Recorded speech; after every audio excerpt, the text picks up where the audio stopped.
Is my mic on? Is my mic on? Okay, can y'all hear me? Okay. Give me a thumbs up. I need a few people to give me a thumbs up. I know my Instagram people. I'm so sorry that you all won't be able to enjoy the whole show as the viewers on Ham Life TV will be able to. But nevertheless, y'all can join. Switch on over to hamlife.tv and join us live on there. So we got an interesting show for you all today. In case y'all didn't know who I am, the one, the only, your cousin, the questionable one. It's me, Trey from HamLife.tv or Ham Life Podcast. Yes, it's me. It's the one and only chosen. All right. Okay. So on today's podcast, we do have a special guest, but we're gonna leave y'all wondering. Okay. So we're gonna play a few questions. We got a game set up for this person, for our guest as well. Um, and we have a few questions. Put this person in the hot seat. All right. But first up, we're gonna shoot right into the Ham Life story of the week. All right. So the Ham Life story of the week. So starting off in recent news, Charles Richardson sheds light on the traumatic experience of childhood sexual abuse by a Catholic priest, Reverend Henry Zerhusen. I don't butcher his name. While growing up in the Baltimore Park Heights neighborhood during the 1970s, despite Zerhusen's perceived charisma and the parish's effort for racism integration and community support, Richardson's story highlights a persuasive issue: the underreporting of clergy abuse among African Americans within the Catholic Church. The piece reveals systematically neglect and marginalization of people of color within the church, compounded by a lack of acknowledgement and tracking of racial demographics related to abuse cases. Cases of clergy abuse within the predominantly black parishes where abusers were present following demographic shifts are distressingly common. Instances of abuse extended beyond Zeherson, involving other priests like Blackwell and Deacon, causing deep emotional scars and impacting survivors' lives significantly. Um, Later on in the article, the struggles faced by survivors, the delayed disclosure of abuse, and the immense difficulties in seeking justice due to statute limitations and the church handling of accusations.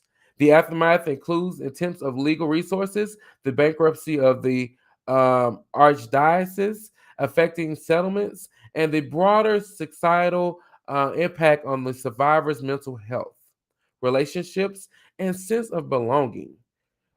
Question to you, Ham Fam. How can communities provide better support for survivors of clergy abuse, particularly within unprecedented populations, and encourage them to come forward without fear of stigma or retaliation?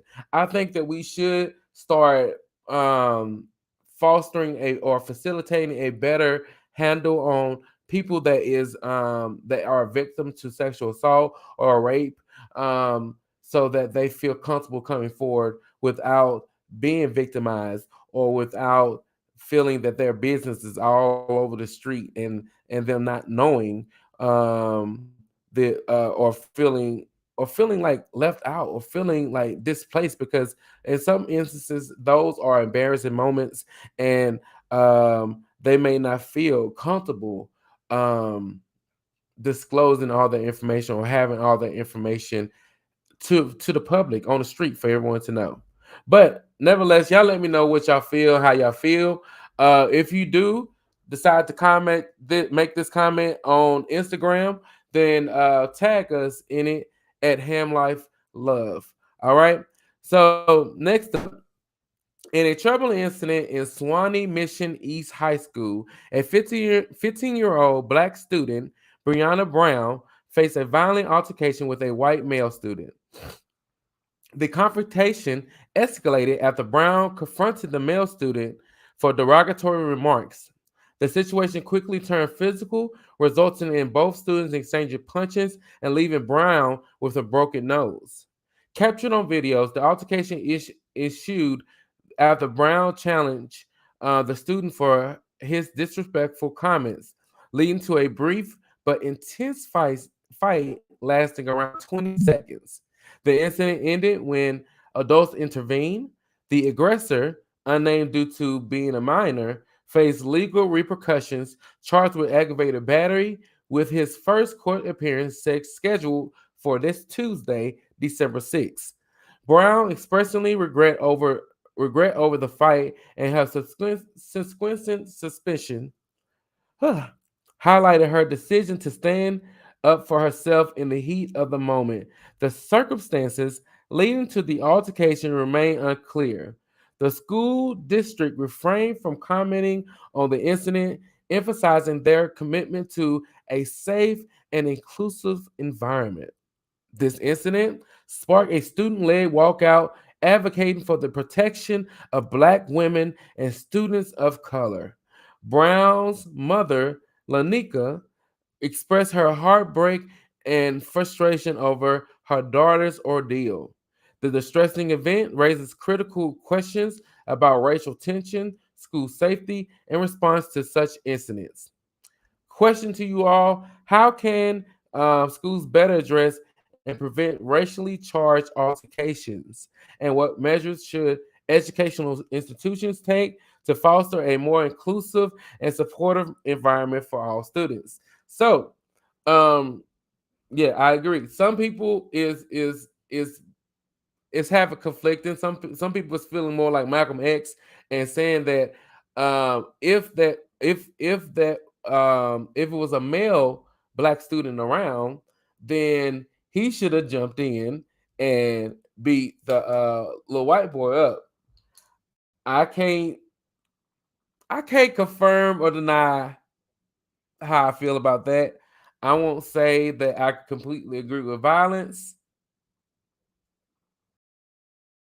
but I'm not gonna in the word of Kevin Gates, let's put it like this. In the word of Kevin Gates, I ain't looking for no smoke, but I ain't turning nothing down.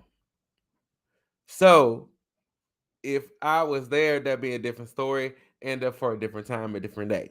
So I can't answer if I was there, but if um if any other male students, that they don't have to be just be Black, but any other male students that was around that to see that this young man put his hands on a female, then yes, they should have jumped in, or it shouldn't have waited until the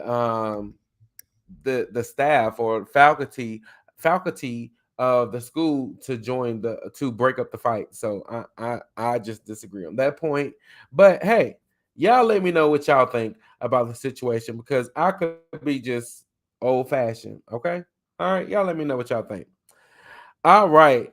Next up, Russian security forces conducted extensive raids on on gay clubs and bars across Moscow shortly after the country's highest court outlawed the global LGBTQ plus movement as an extremist organization under the guise of drug raids.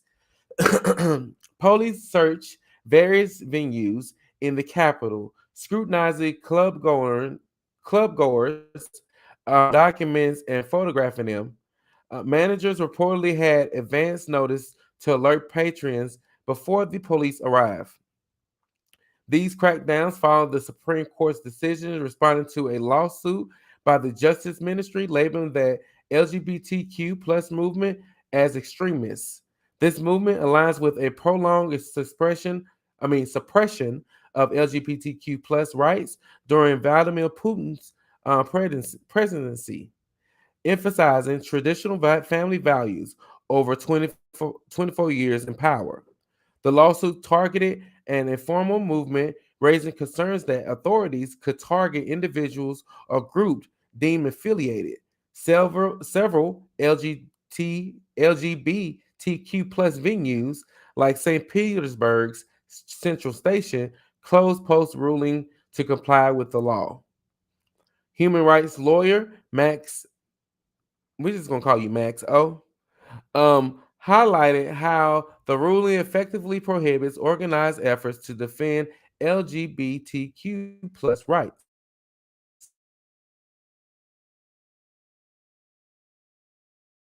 The restriction stance towards LGBTQ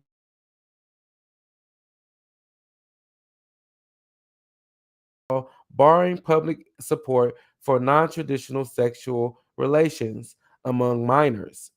Constitutional reforms in 2020 banned same sex marriages, and subsequent laws banned public endorsement of LGBTQ plus people among adults and prohibit gender transition procedures and affirming care for transgender individuals. Despite international criticism, Russian authorities deny LGBTQ plus discrimination, a certain legal protection for LGBTQ plus rights. However, concerns remain about these restrictions on activities and symbols, leaving uncertainty about the future limitation. The Moscow Community Center for LGBTQ plus um, initiatives director Olga Baranova expressed fears of being targeted as a domestic enemy, diverting attention from other significant issues in Russia. Will the ongoing suppression of LGBTQ plus rights further silence dissent and impact the broader social fabric? And what steps could foster tolerance and inclusivity in such an environment? So, I know I'm sorry, y'all. My mouth is getting dry.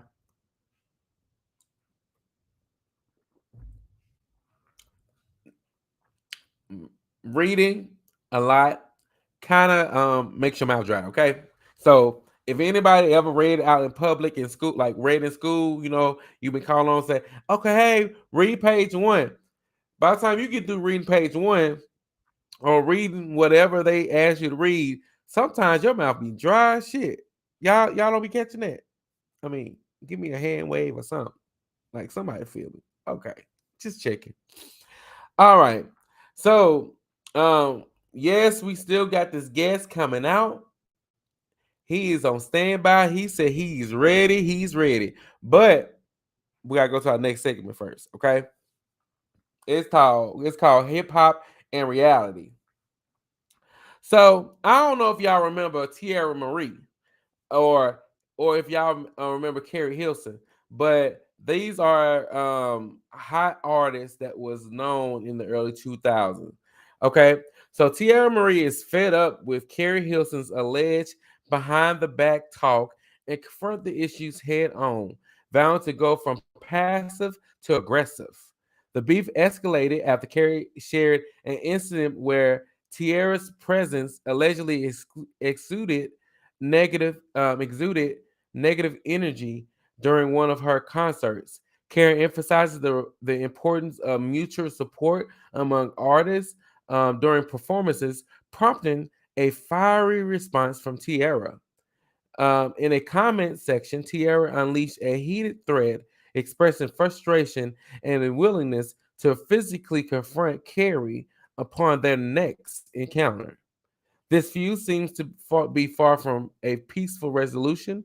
Tierra appears set on selling the score outside the confines of a versus style battle.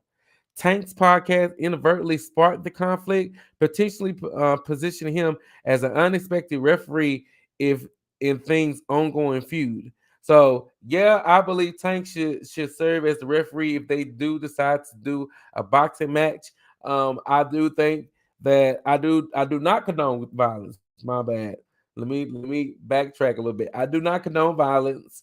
Um, and they seem words don't seem to be okay with these two. Tierra's already up there. If Carrie is with it, I do think they should just go ahead and get into a boxing match. Make and that way no one will get seriously hurt. One and two, it will help them make a little money. Like, you know, Carrie Hilson, she's kind of relevant because she's still write and produces for people and so forth. I'm not sure what Tierra Marie does right now, but I do assume that she do tour and sing some of her old songs. But it will kind of make put money in both of their pockets and dead this ish this prolonged beef between these two, because whoever win, they'll just go on and won't say much. They'll have a little bit to talk about, but whoever loses can shut the hell up. All right. All right. Next, Adidas sparked a social media frenzy by clapping back at NBA star Kevin Durant's dig at Anthony Edwards' Adidas sneakers. When asked if he aware Edwards' Adidas kicks, Durant vehemently dismissed the idea, prompting Adidas to fire back with a now deleted tweet calling Durant dusty and implying his imminent retirement. Speculation arose whether it was an accidental post from the brand's official account or a deliberate move. Adidas added fuel to the fire by hinting it was meant for a burner account. This retort alludes to Durant's past use of secret social media profiles. Amidst the drama, Edwards' sneaker release on December 16th was highlighted, contrasting Durant's disdain. This spat revealing the clash between brand loyalty stirred considerable fan attention and left Durant unlikely to sport the IE1s anytime soon. Okay, so um hey, to each his own. I'm not a big Adidas person. I don't really like Adidas like that. So, I mean, it's nothing wrong with them. I just don't wear them that often. Okay, so I did have my phase where I did wear Adidas all the time. I'm pretty sure everyone did, where they love wearing their shoes. But hey, I like Kevin Durant. Kevin Durant, cool. So, hey, to each his own. Y'all let me know how y'all feel about that. Y'all think Durant is wrong? Y'all think Adidas was a little bit too shady with that post, that deleted post? They should have kept it professional. Hey, they a whole brand, and Durant, well, he's a brand as well. His name is a brand. But y'all let me know who y'all felt was doing too much with the situation, because Durant was just answering a question, mind you. Adidas, no one asked him a question about the situation. Uh, so what y'all feel? Y'all think they was being messy? Y'all let me know in the comments. And if y'all do, again, remember, if y'all do tag it in on Instagram or any social site, don't forget to tag us in it and let us know your response. And never know, your response might be read here live on HamLife.tv. Okay? I'm telling you, my mouth is drier than Sahara Desert. That Sahara Desert. Ooh, that went down the wrong way. I had to catch myself. But moving right along, the last thing, Tiny and Ti's son. Yeah, that's right. Not Major. Not is it other name Messiah, whatever his name is. No, we talking about King Harris. Yeah, caused a stir up after an altercation during the Atlanta Falcons game, broadcasted on Instagram Live. The dispute escalated to physical confrontation as T.I. challenged King's portrayal of a challenging upbringing, citing King's preference for his grandmother's home and mocking him for using a pacifier. King defended himself, asserting his street experiences and business acumen, dismissing accusations of fabricating his persona for social media. Addressing critics, he claimed to be authentic, considering his life as a blessing and labeling himself the youngest legend. I'm sorry, that's kind of funny. He considered himself the youngest legend. Okay. The ongoing controversy sparked debates about King's authentic and entitlement to label himself as a legend at 19. While opinions differ on King's credibility, the situation continues to unfold, prompting discussions on social media platforms. So y'all let me know how y'all feel. Do y'all think that King is just being a little spoiled brat, and he just somebody Somebody said he need a little bit more ass whoopings. Okay, nevertheless, that's fine. I don't. Hey, some kids do need a little extra attention. Okay, because I don't want to seem like I condone child abuse. There's a difference between child abuse and whooping somebody ass. Okay, so whooping a child's behind. So I know I'm trying to clean up my language because my language is foul sometimes. All right. So, all right, baby. We is about to get ready to kick it in. We have a special guest for you all. I hope y'all been anticipating and waiting. If y'all been following us on social media, y'all probably already know who this is. But nevertheless, um, we have Ethan, who is a physical medium. I said physical, who is a psychic medium and eclectic Wiccan, passionately explores diverse folk magics and ceremony practice. Years of dedication, study, and practice have finely tuned Ethan's abilities, establishing them as a highly skilled and empathetic reader and practitioner. Beyond client work, Ethan enthusiastically educates on magic and spirituality. Their podcast, Magically Mundane, shares insight on integrating magic into everyday life. Adept in diverse spiritual communication, Ethan effortlessly channels various spiritual entities, whether conversing with angels or connected with ancestors. They possesses exceptional ease and proficiency in navigating this spiritual realms. As a psychic medium with eclectic approaches, Ethan's expertise lies in bridging connection between individuals and a diverse range of spiritual teams. So everybody give a round of applause for Ethan. Hello. How you doing today? I'm doing good. How you doing? I hope I ain't butcher your name too bad because I know I'll be messing up people's It names. wasn't too bad. So I will say it's Athen, but thank you. I it was Athens, you were off by a little one syllable, one Athens, syllable, but you good. Athens. Okay, like Athens. Mm-hmm. Oh, okay. I get it. Okay. So, well, I ain't gonna prolong it. How your day going? Everything's good and everything's Everything is everything. I feel amazing today. I feel that's good. grounded. I was productive. It's great. I'm here now. I'm excited. Awesome. Well, welcome to Ham Life Podcast. So I'm gonna go ahead and ask you a couple of questions, put you in the hot seat, and you're gonna let us know a little bit about you. All right. Can you did you get the questions by the way? Oh no, you didn't get the questions. Oh I did well. get the question. Now, can I have both questions and this up at the same time right now? That's debatable, but but I did get the questions. Oh, okay. So, can you share a pivotal moment or experience that sparked your interest in exploring diverse folk magics and ceremonial practices? Hmm. I think, in all honesty, the beginning of my interest in magic in general would probably be like when I was a kid.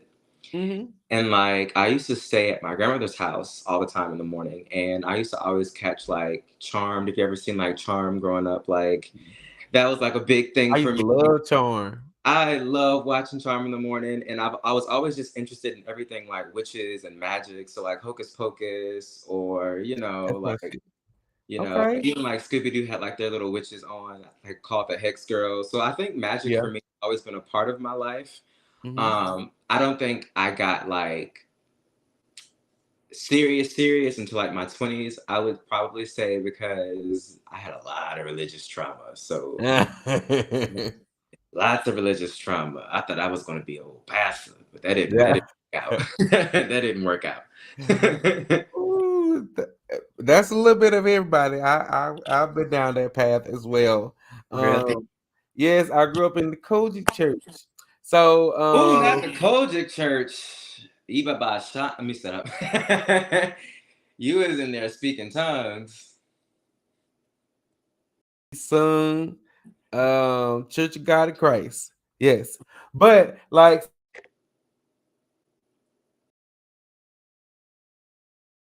What did you come from? Like did y'all go to church? Was you a every Sunday saint, or y'all went once a month, We or were every Sunday Saints. And okay? then I also was in the choir as a kid, so I had to go Wednesdays for like choir practice.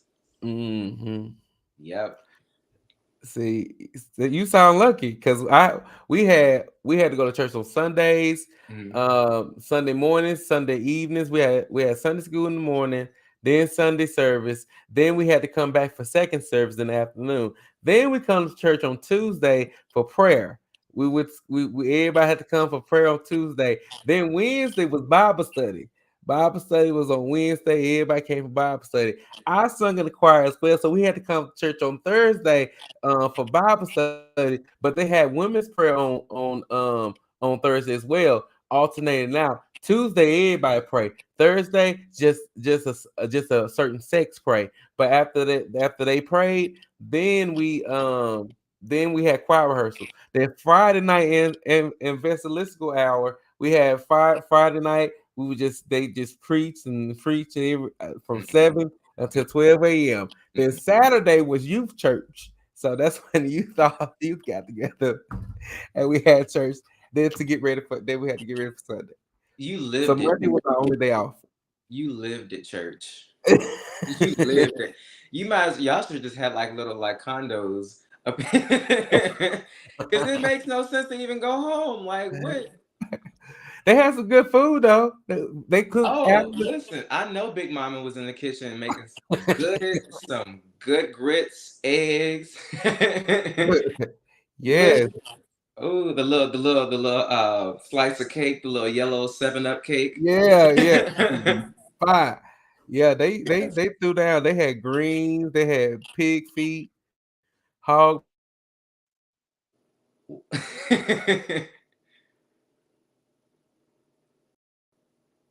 feet. They did country.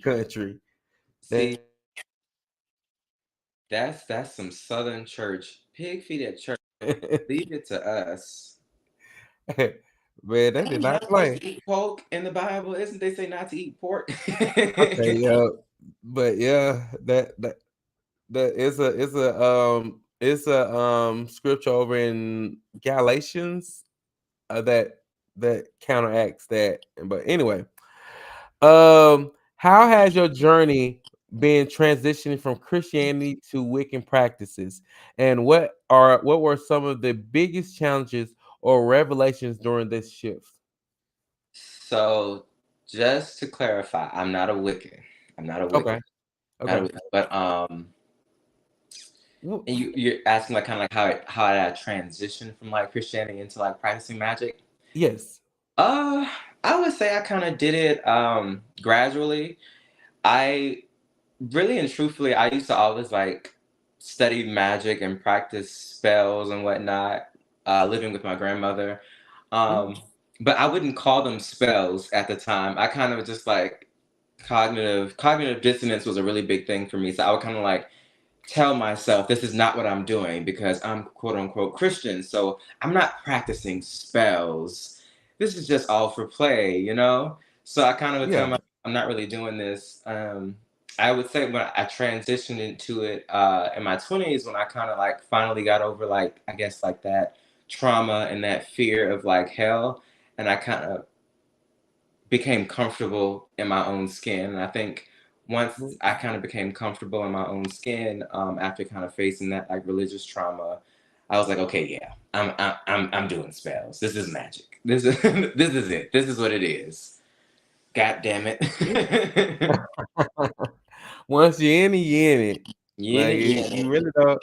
You can't unsee or undo what you already done. So Right. I understand. So, in what ways has your practice as a psychic medium evolved over the years? And are these specific techniques or methodologies you found particularly effective? What? Okay, so how's it evolved over the years? Mhm. So when I was younger, I used to see mainly just like shadow people. That was the first thing I've ever seen as a kid was like these shadow people, and I would always see them the clearest. but I couldn't Mm. really turn this on and off back then. I feel like when you're a medium at a young age, you kind of just get everything. You don't, there's no filter, there's no anything. You just see everything.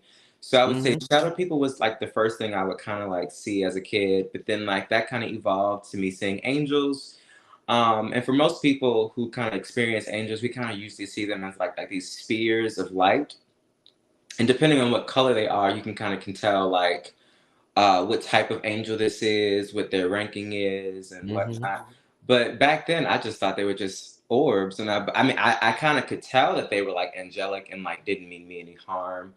But I would say like early on, it was just like vomit. It was everything. I would see everything from like demons on my father's back when he would drink to like, like who is this man following grandma in the store? But it wasn't like but nobody else could see these people. So I was like, oh, okay, maybe maybe something's going on. No, yeah.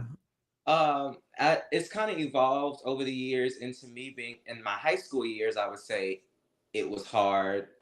So much so I had to like leave like public school and I had just like homeschool stuff. Um, until finally, I guess through that trauma as a teenager, I was able to kind of like start to filter in and out what I wanted to see, what I didn't want to see. That was a really big pivotal moment for me in my teenage years, learning how to like turn this gift on and off.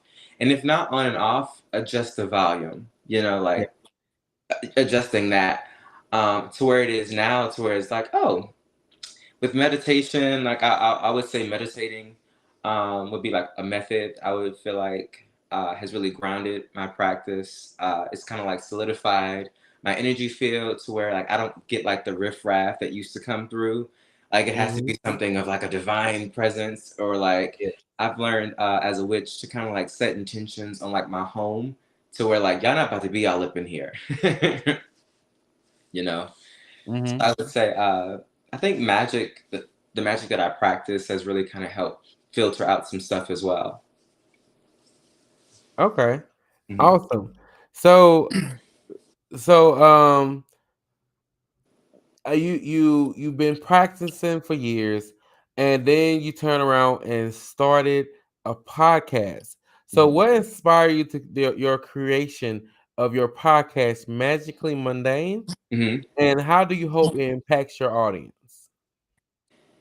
So I think what inspired me to start my podcast was the need for community and Mm-hmm. like the want to kind of like help other like I guess like people who are kind of born this way in multiple ways, kind of like magically, but also I guess like growing up like in the South as like a gay mystical child, it's kind of hard to find other like minds. So I guess I kind of wanted to have like a safe place, a haven for other like I guess like queer magical folk or spiritual Mm-hmm. folk to come and congregate and kind of just learn about each other, and Yep. see like, and for people who aren't necessarily of this walk of life to kind of just see like there's more than one thing, making this world go round, and to kind of like destigmatize certain practices. So I have all religions and spiritual practices on the show to kind of like, integrate people into like other things besides Christianity, because it's like not everything that you don't understand is the devil. And I think that's the biggest thing that I'm fighting towards right now. Not everything you don't understand or you think is weird is the devil. Like that's you're missing out on a lot of good stuff. Yeah, that's true. So, could you elaborate on how you integrate magic into your everyday life? And are these rituals or practices that you find what are there? I'm sorry, are there rituals or practices that you find particularly grounding or impactful? Okay. I would say some practices that I incorporate into my everyday life on a regular is probably like for number one, smoke cleansing. I'm really big on smoke cleansing. I'm smoke cleanse myself when I get home after work. I'm gonna smoke cleanse the hell out of my house if I just feel like something's not right above us. I think Hmm. that's the main thing that I do a lot. Some people use white sage. I'm not gonna say that like I agree all the time with everyone using white sage, only because it is a closed practice as well for some people. So, Hmm. besides white sage, I might use like some frankincense, some myrrh to kind of cleanse and bless the space. It cleanses the space while also inviting in like a higher vibration. So I like to use Yes. frankincense and myrrh for that as well. Besides that, I did kind of touch on meditating. A big ceremonial practice would be like the fourfold breath.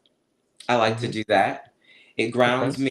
It solidifies, your aura field to make sure you keep out like little boogers that kind of come your way, like the evil eye. Like, I would encourage people to kind of like solidify their own aura, because Uh-huh. everyone has haters. You all, and I can honestly say, when you become spiritual, you start to feel the energy a lot more coming towards Hmm. you. So it's always good to solidify the self. Um, I would say, yeah, that's some of the ways I kind of like incorporate magic into my everyday life.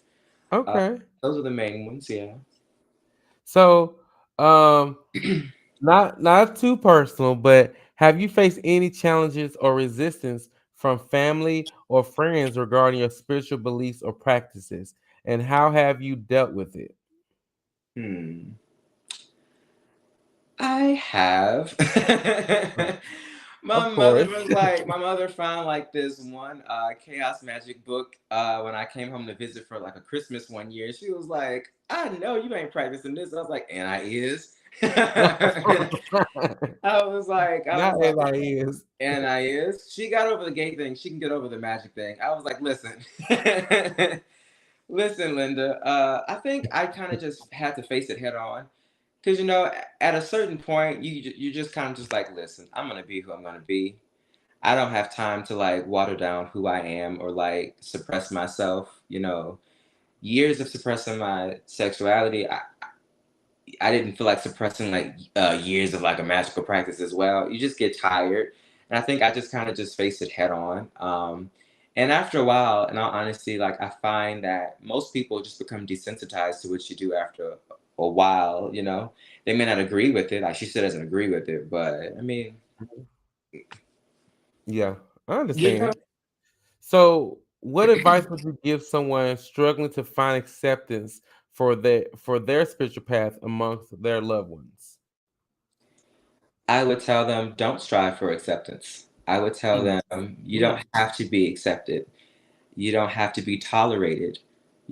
Tolerated is like the lowest form of acceptance. You should not have to be around people who don't accept you for who you are.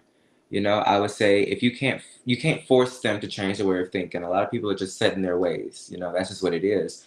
But you can accept yourself, and if That's you true. accept yourself, it does not matter who accepts you. That's true. Facts. Facts. What did I what did feel like what did, what did I feel RuPaul like we say? should be snap. Right, like what did RuPaul say? Oh, RuPaul, he said, "What other people think is none of my business," and I quote that almost every day. What other people think of you is none of your business. Business. Yeah, that is true. So, how do you manage boundaries and protect your own energy when dealing with intense emotional connections during readings or spiritual work? Whew, that was hard for me at first. Oh, that was hard. That was hard. I think I just got a little. I'm gonna be real with you. I think I reached that place through aggravation Oh, because after a while, I'm very empathetic. I'm very empathetic. I do feel people's emotions so strongly. I'm also clairsentient. And for the people who don't know what clairsentience just means clear feeling. I feel things. That's how my psychic gifts work. So like I would always feel like such the depression or like the anxiety inside the person. I'm like, oh, I must help them to a point where I was draining myself. And at some point you get tired of like just feeling so drained after a session, knowing you have mm-hmm. other things to do after this reading. So I'm not about to just sit here and just let you just sap everything. So now I like, like my spiritual barriers in place. I used to have like totems next to me to protect my energy. And I don't take too kindly to energy vampires these days. I can't even lie with you on that one. I'll draw the line. I'll be like, look, and especially if I know you know what you're doing, like, look, keep it. Keep it cute. Keep it keep it cute. Keep it Well, you cute. trying to do too much You now. trying to do too much. You know you paid for 30 minutes. You're not about to sit here and have me for like a whole hour being your therapist. Right? Keep it cute. I like, but like being a practitioner, you are commonly someone's therapist, someone's counselor, and then in some instance, you some people may consider you that's their best friend Mm-hmm. because they talk to Ooh. you about everything and Ooh.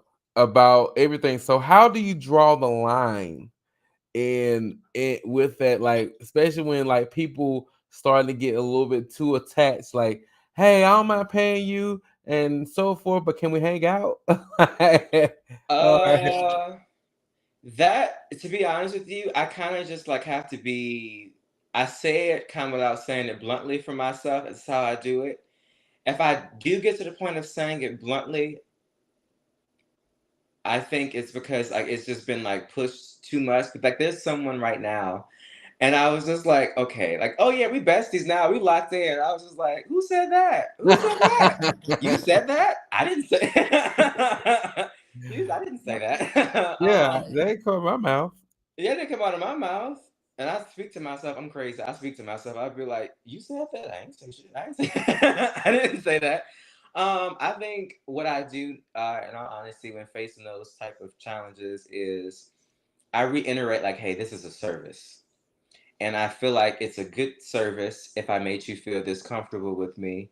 But at the end of the day, like, I mean, you could always book more time with me. I'll usually be like, hey, if you want to book more time with me, yeah, that's great.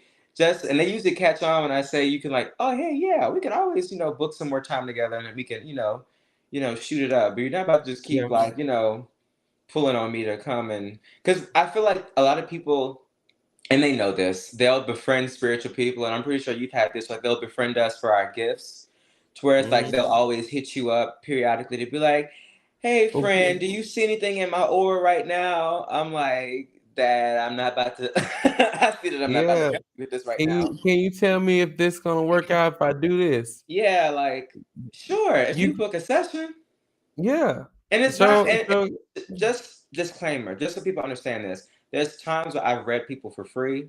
There's times where I've helped people no charge.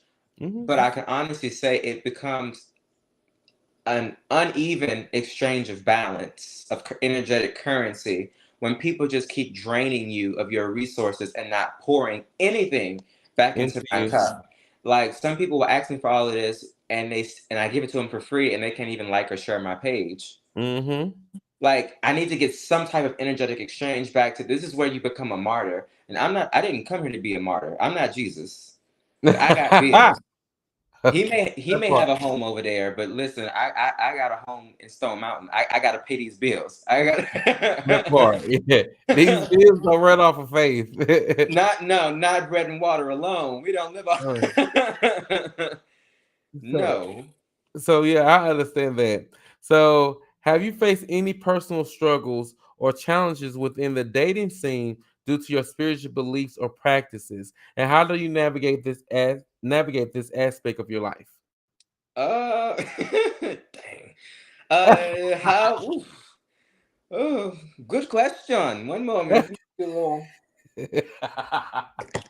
Take your So, time. Take your how do time. I navigate that? And all honesty, I tried to keep it cute in the beginnings where I wouldn't tell guys on like the first date. I would just be like, oh, just let them fall in love with me first, my personality, and then drop the bomb. Bloom. Um, That's what I boom. do. But that didn't work out. You'd be surprised how many religious people are actually still in the gay community, which is fine. That is completely fine. Yeah. But it has been a little bit of a struggle sometimes. So that's why I think now up front, I'll just tell them like, hey, this is what I do. This is who I am. If you Mhm. rock with it, you rock with it. If you don't, you don't. But at least I don't waste my time or their Yeah. time.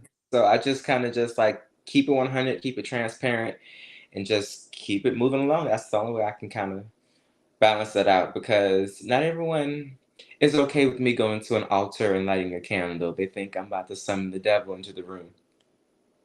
Oh my God, I've met Lucifer. He's not as bad as you think. He's not as bad as you think. Oh And my God. Satan Wait, you're cutting out on me. I can't hear you. Say it again. I said, then they're gonna think that you done summon the devil and start drinking blood and shit. Right, they So just think I just like drink blood and summon the devil and all that good stuff. I'm like, oh no, no, no, no. Or like if a guy finds out that like, oh, he has feelings for me, he's like, did you do anything? I'm like, I didn't. I promise you, I didn't do anything. it's not worth it. It's not worth it. You're not worth the ingredients. It's okay. Or Mm-mm. the energy. Or the energy, right? Like you think I'm about to? No, no, no. Create this karma for myself over you. You boy, you're not even worth it. You're not even. I mean, there are like a lot of young practitioners out there who get in here, doing love spells and stuff. That's not me. It's not worth it. So, what are some common misconceptions people might have about being a psychic medium or practicing witchcraft that you've personally encountered? We kind of touched on it a little bit just in that previous question. A lot of people think I work with the devil. Oh yeah. A lot of people think I'm just an agent of Satan. That's the You his biggest dark misconception. vessel. Right, like, and then a lot of people think that like it's my mission to like destroy people because I practice magic, and I'm just like, in all honesty, like, oh, I don't know if I should say that part. I'm just gonna sip something on this. All honesty, though, like, So I'm. Let's do it. You want to go? Let's do it. I will yeah, honestly say I've heard a lot of more. I've heard prayers be weaponized as a hex on some people sometimes more often than I've heard actual witches going against other people. true. Because I feel like when you're praying against the will of somebody else, you're binding them or hexing them in that manner. Yeah. Like the people who would pray for me to be delivered from being gay or something like that. Like, hey, you're praying against me. I didn't ask for that. Like, you're trying Yeah. to mentally change my free will. And if Mm-hmm. God gives me free will, why are you going against my free will? Exactly. That makes no sense. But I think to get back to that question, I think another like I think something I've come against is like I think people always thinking that I'm sending negative energy their way. Like as soon Mm-hmm. as they hear you practice magic, they think like, oh, you must be sending spells my way. I'm like, you're not that important. I don't know Right. when you think you're that have that much value to for me to be like summoning the dark forces. Over the fact that you didn't text me back. Like I've had people ghost me in the dating world and then something bad happens to them and they think I did it. They're like, oh, you must have did that old juju that you do. I'm like, I didn't do anything. I don't That's have your own to. karma. Right? Karma comes back. Like, what? No, you're not worth the candles. Exactly. So, how do you envision the future of magic and spirituality in a world that's becoming increasingly interconnected, yet sometimes disconnected with spiritual practices? How do I see magic in the future? How do you envision it going to be?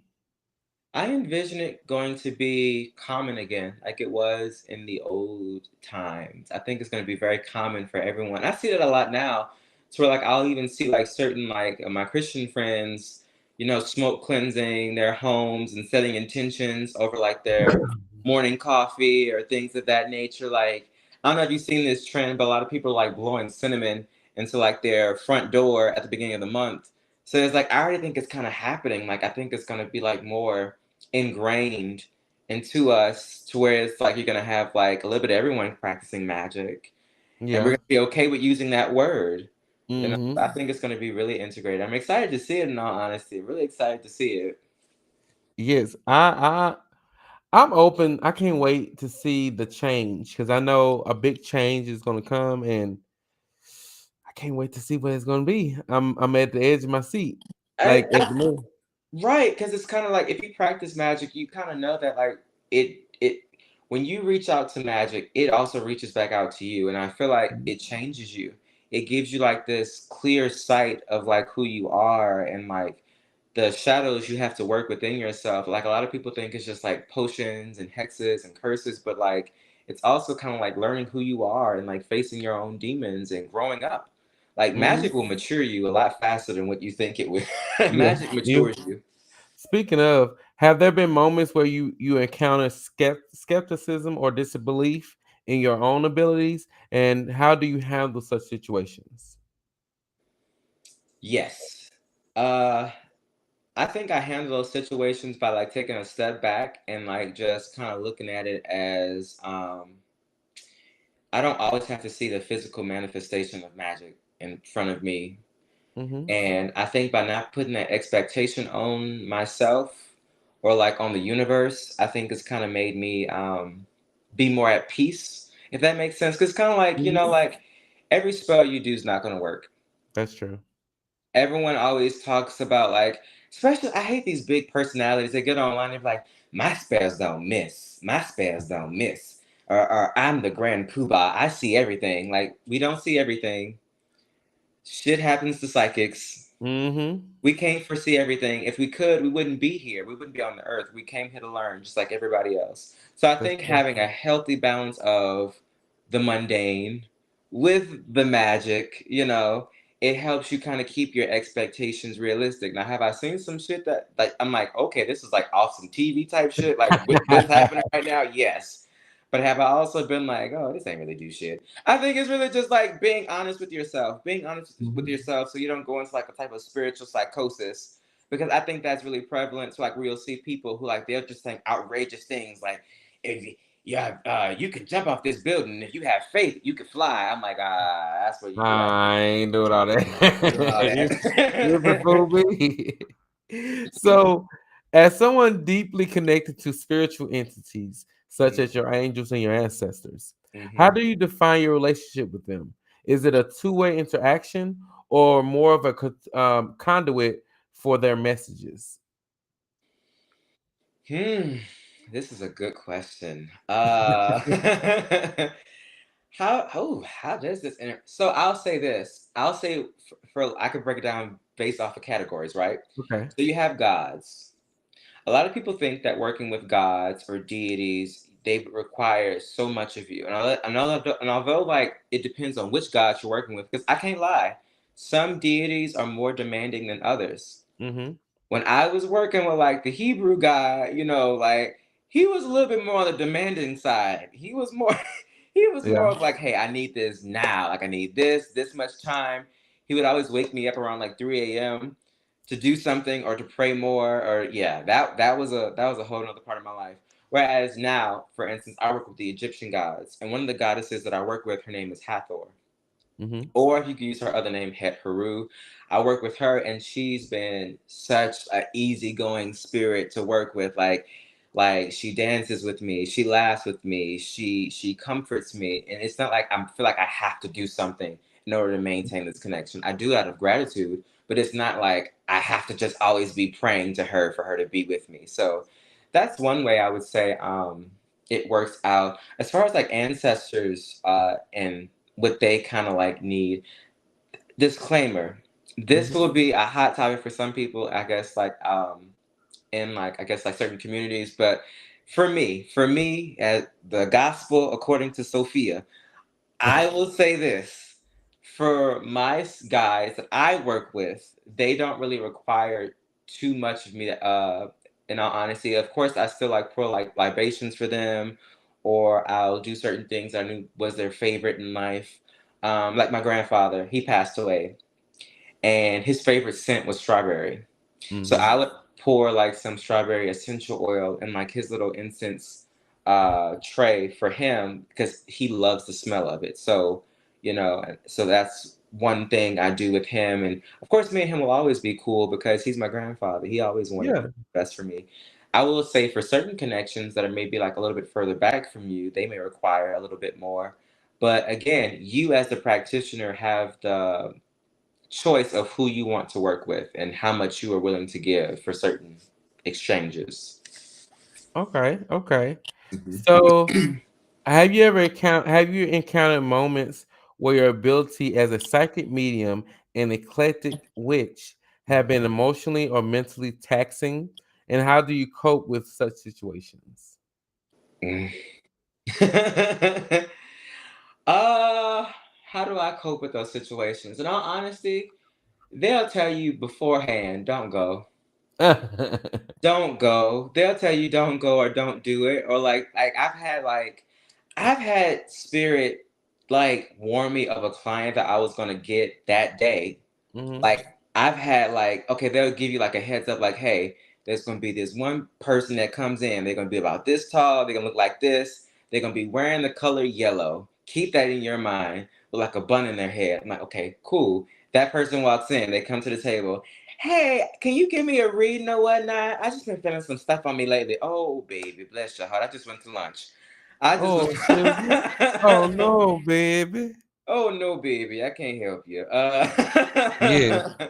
Yon yon, and it's not in a mean way, but every time I've ever gone against that, it's been some shit. It's every time I've gone against it, it's been some shit, and it's not because I couldn't read them. It's just because some people are not willing to face themselves yet, and I'm the type of reader. I'm not gonna BS you. And some people will BS you and tell you what you want to hear just so you can keep, paying them.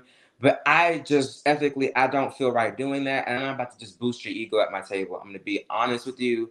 I'm going to try to hopefully help you heal and where you need to heal and better yourself. But I can't fake the funk. And every time I've gone against that, it's been some Oh, shit. I understand. Going against your purpose. It's going against your purpose, going against the grain. Yes. So, looking back on your journey so far, what is one lesson or insight that you wish you could have shared with your younger self when you were just starting this path? Ooh. Um, oh, I'm not going to get Going emotional. back and talking to yourself. Talking to my little self. I think I would tell him, love yourself for number one.